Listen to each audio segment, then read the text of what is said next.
Hi, my name is Leonard Williams. I'm the CFO and Executive Vice President of Finance for Pact. Pact is a $200 million a year global organization focused on providing relief and development, and perhaps more development than relief, to those folks who are to the poor and disadvantaged across the world, principally focusing our efforts in sub-Saharan Africa, the Far East being being Vietnam, Cambodia, Thailand, that kind of thing. And we also have some operations in some of the former Soviet republics. At Pact, I've had the great advantage of working with an organization that's been growing and growing rather rapidly. So the restructurings that we've done at Pact have been focused on, one, making sure that we can deliver our services to our clients even more effectively than we have in the past, by empowering even more so our country managers, the guys and gals at the tip of the spear.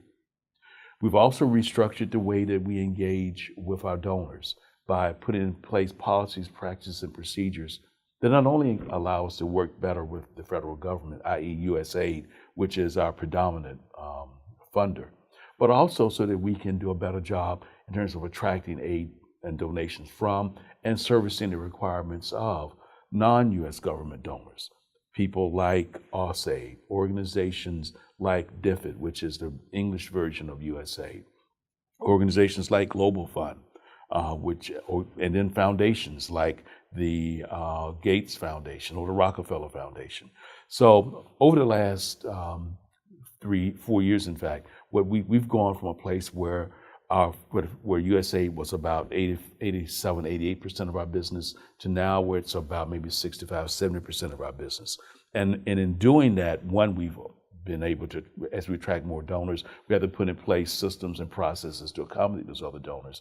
But that then also allows us to do more and do more different things at the end of the day for our clients, which is really the reason why we're in business. In a former life, I served as the Chief Operating Officer for Verizon's Federal Systems Group.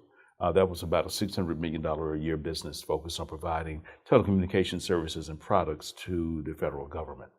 I think what I've learned is that in terms of doing contract work with the federal government, that is perhaps one of the most challenging things that you can do. It is, the federal government is a difficult taskmaster, and appropriately so, because they do want to make sure that every dollar that is dispensed is in fact put to the best possible use. And also they themselves, they being the federal government administrators of these contracts, have significant oversight being applied to them by Congress and other regulatory agencies. So they tend to force that down. So unless you are very much aware of that and have put in place the appropriate processes, systems, and procedures to help you manage in that environment, it can be very difficult.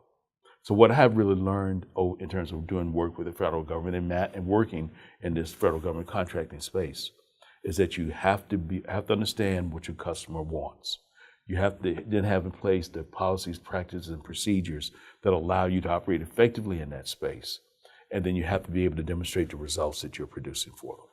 There's always, the story about the $300 toilet seat, that kind of thing. But those really are indeed the outliers. I mean, for the most part, easily 99% of the funding that the federal government pushes out to contractors is funding that is very well spent.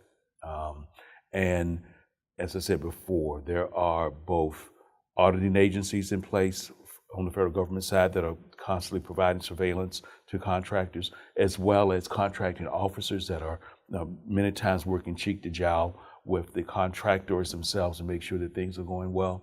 So there are a number of devices in place and structures in place that help to make sure that the federal funds are put to good use.